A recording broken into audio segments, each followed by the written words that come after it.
Bismillahirrahmanirrahim. Rabbi yassir wa sahil wa la tu'assir ya yassir. Menghela nafas di lereng jiwa, uzlah dalam dekapan tasawuf. Bismillahirrahmanirrahim. Dalam riuh rendah kehidupan, di mana jiwa seringkali terombang-ambing oleh gelombang dunia, manusia senantiasa mencari sebuah oase ketenangan. Pertanyaan yang pernah terlontar kepada Rasulullah Shallallahu Alaihi Wasallam, siapakah manusia yang paling utama, seolah mengisyaratkan pencarian ini. Beliau Rasulullah Shallallahu Alaihi Wasallam menjawab, mereka adalah orang yang berjuang dengan jiwa dan hartanya di jalan Allah.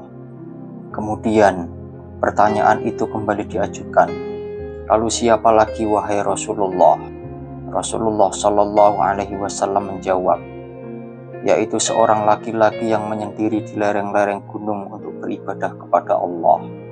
Keterangan ini membukakan sebuah gerbang pemahaman tentang praktik spiritual yang dikenal dengan uzlah. Secara harfiah, uzlah adalah tindakan menyendiri dan menjauhkan diri dari keramaian masyarakat.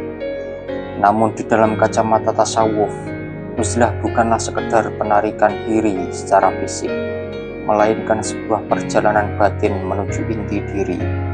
Tujuannya adalah untuk membersihkan hati dari pengaruh-pengaruh negatif pergaulan yang seringkali menjadi sumber dari segala kekacauan jiwa.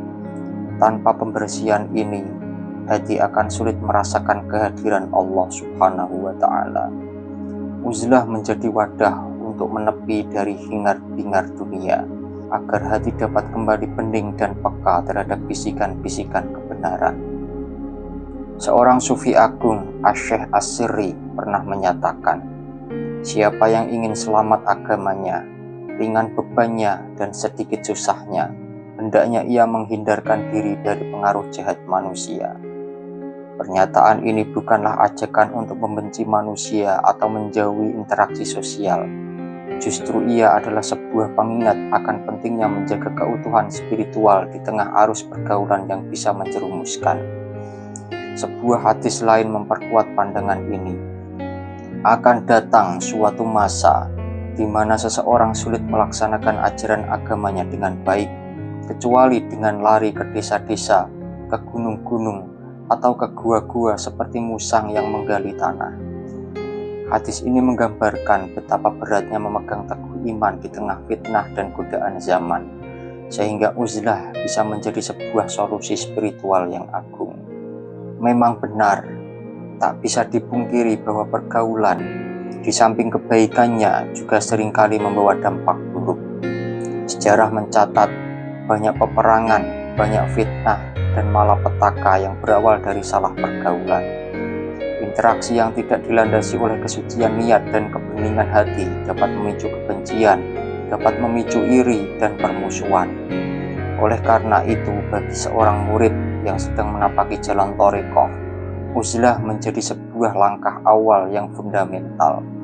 Ia adalah pintu gerbang menuju khalwat, sebuah tingkatan penyendirian yang lebih dalam, di mana seseorang fokus sepenuhnya pada zikir dan munajat kepada Allah Subhanahu wa Ta'ala. Namun, penting untuk digarisbawahi bahwa uzlah tidak lantas berarti memutuskan seluruh tali silaturahim. Pandangan ini yang seolah-olah mengasingkan diri dari dunia adalah sebuah kesalahpahaman. Asy-Syaikh Muhammad Ibnul Munir menegaskan bahwa tidak benar jika orang yang melakukan uzlah kemudian memutus hubungan kekeluargaan dan kemasyarakatan. Justru sebaliknya, uzlah seharusnya menjadi sarana untuk semakin mengokohkan ikatan persaudaraan. Uzlah adalah sebuah jeda untuk menata kembali niat, agar setiap interaksi yang terjadi setelahnya dilandasi oleh cinta dan keikhlasan. Hubungan antar manusia pada hakikatnya terjalin karena adanya kesamaan nilai, kesamaan perasaan, dan kesamaan tujuan. Kesatuan ini berakar dari alam roh, seperti yang disabdakan Rasulullah Shallallahu Alaihi Wasallam. Roh manusia dalam alam roh terdiri atas banyak golongan. Bila telah saling mengenal, maka di dunia akan hidup rukun. Bila bertentangan akan timbul perselisihan. Saudaraku yang dirahmati Allah, hadis ini mengajarkan bahwa uzlah seharusnya tidak mengisolasi, melainkan memurnikan roh agar dapat menemukan kesamaan frekuensi spiritual dengan roh-roh yang lain, sehingga persaudaraan menjadi lebih erat dan bermakna. Uzlah mengajarkan kita untuk tidak hanya mencari kesamaan dalam hal fisik, tetapi juga kesamaan di dalam kedalaman jiwa. Akhirnya, uzlah harus dilihat dalam konteks kemaslahatan yang lebih luas. Tidak bisa dipastikan bahwa uzlah selalu lebih baik dari berbaur dengan masyarakat atau sebaliknya, karena keduanya memiliki porsi dan manfaat masing-masing. Terkadang, berbaur dengan masyarakat bisa menjadi ladang amal yang lebih besar, sementara di waktu yang lain, uzlah menjadi kebutuhan yang mendesak untuk menjaga kesehatan spiritual.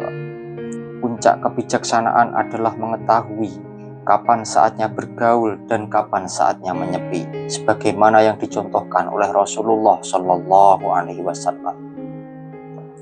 Seorang arif di akhir kehidupannya hendaknya melakukan uzlah.